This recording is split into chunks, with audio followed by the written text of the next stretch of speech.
को मेरी राम राम। और जैसा कि मैंने शॉल डाल रखा है तो मुझे सर्दी थोड़ी ज़्यादा लग रही थी। मुझे क्या लग रही है, सर्दी का टाइम ही चल रहा है, फिर भी उस हिसाब से सर्दी अभी भी बहुत कम पड़ रही है। पहले तो देखा था जब मैं छोटी थी तो स्कूल के टाइम पर तो सर्दी काफ़ी हुआ करती थी।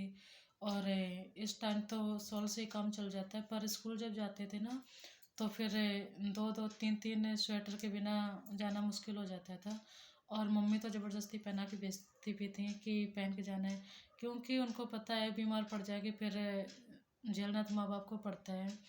और पहले बारिश भी ज़्यादा हुआ करती थी तो उस हिसाब से सर्दी भी ज़्यादा हुआ करती थी। अब बारिश भी कम हो गई तो उस हिसाब से सर्दी भी कम पड़ रही है अभी।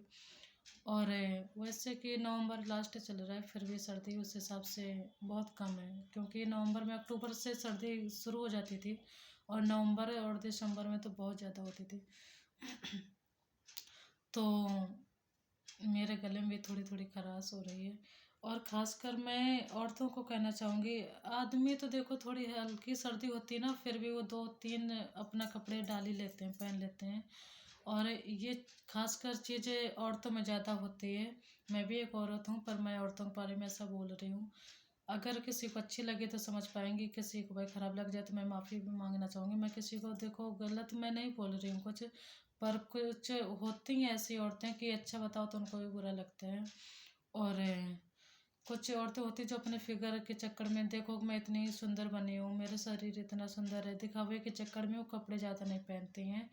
तो मुझे ऐसी औरतें भाई पसंद नहीं होती हैं। और अगर सेहत अच्छी है तो शरीर तो फिर वो अलग से चमक दिखती है, तुम्हारे दिखाने से नहीं दिखती है। और बीमार पड़ जाओगे दिक्कत तो आदमी को आती है ना, कि पैसे भाई कितनी मेहनत से आते हैं वो उसको पता होता है। तुम तो बीमार होके बैठ गई, झेलना तो उसे पड़ रहा है ना। और वही पैसे तुम कमा के देखो तो पता पड़ेगा फिर कि कैसे आते हैं। तो फिर देखना कि फिगर कितना दिखाती हो, फिर तब सब पहले से पहले पहन के रखोगी। और दूसरी चीज़ है, दिक्कत हर तरीके से आदमी को आती है।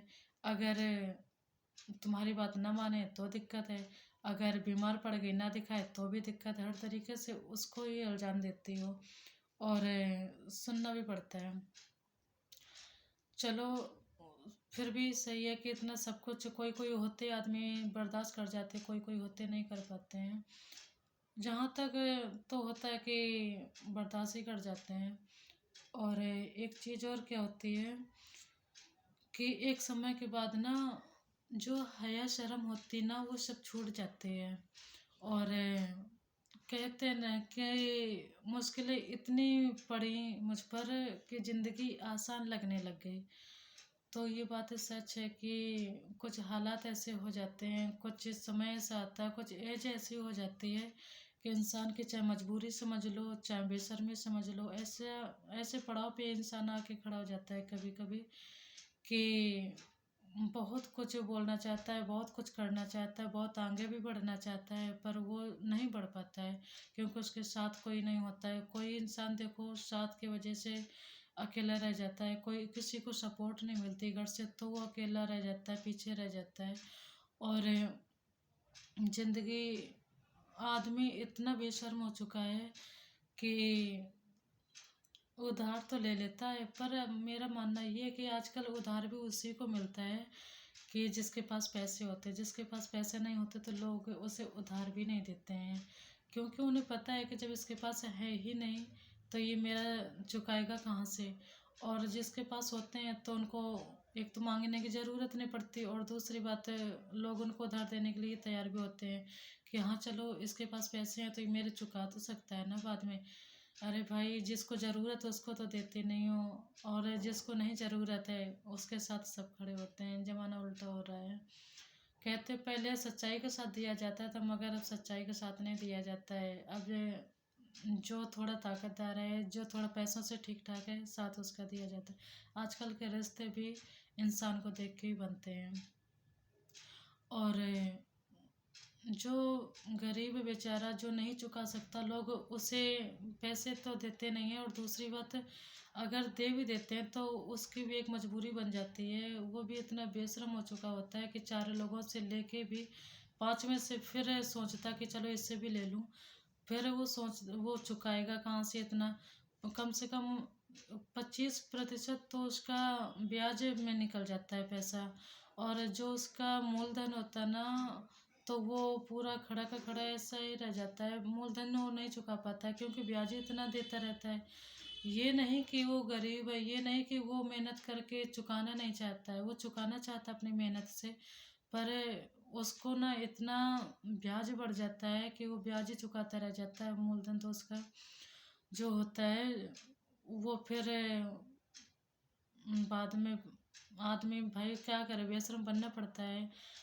हर कोई सोचता है कि मैं जितना अच्छे से अच्छा बन सकूं, जितने अच्छे से अच्छे व्यवहार बना सकूं, जितने अच्छे से अच्छे सबको मेंटेन कर सकूं। हर कोई चाहता है कि रिश्ते को मैं जितना बरकरार रखूं अच्छे से। देखो, कोई ऐसा नहीं चाहता है कि हमारी तरफ से कोई रिश्ते खराब हो या हमारे मुंह से ऐसी कोई बात निकले किसी को खराब लगे।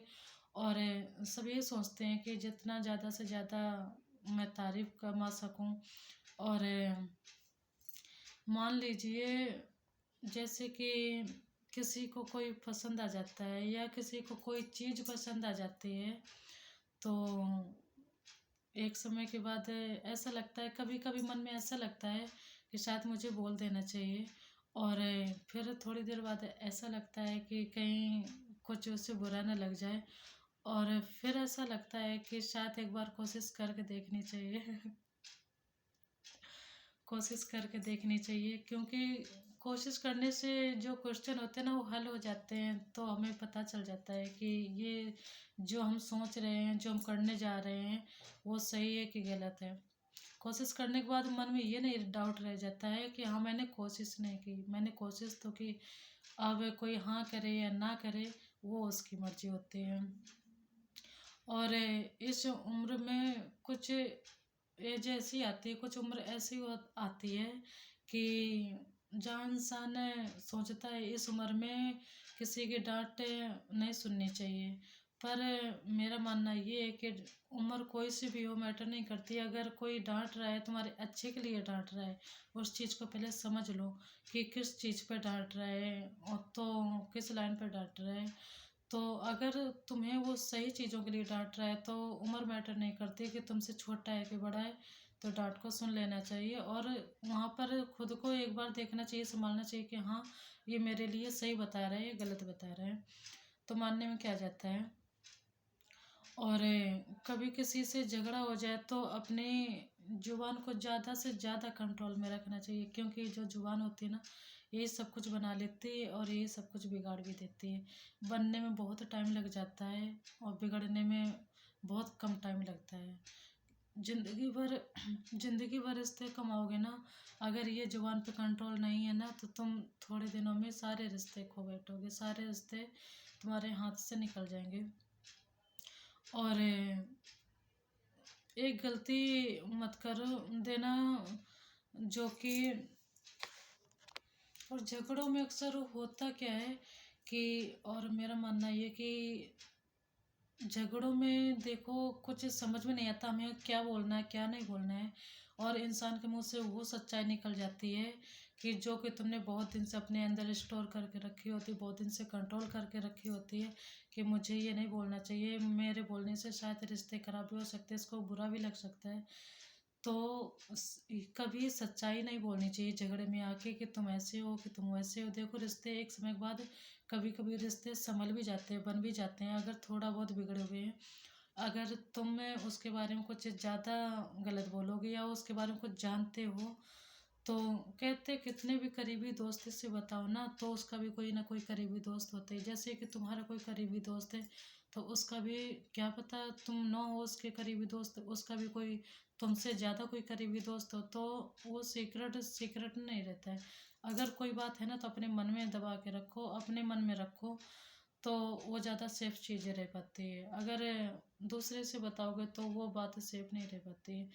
और जो दूसरे के बारे में जानते हो झगड़ों में आके वो भी नहीं बोलना चाहिए क्योंकि उस समय तो तुम गुस्से में आके बोल दोगे, बाद में तुम्हें पछतावा होगा। और जो रिश्ते देखो झगड़े के बाद में संभल जाते हैं, थोड़े बहुत झगड़े के बाद में, अगर तुमने बोल दिया ना तो फिर झगड़े भाई बहुत मुश्किल हो जाते हैं संभलने, बहुत यानी रिश्ते बहुत मुश्किल हो जाते हैं संभलने। इसलिए ज़्यादा से ज़्यादा अपनी ज़ुबान पे कंट्रोल रखें और ज़्यादा से ज़्यादा अपने घर परिवार को संभाल के रखें। एक यही सामाजिकता है हमारी।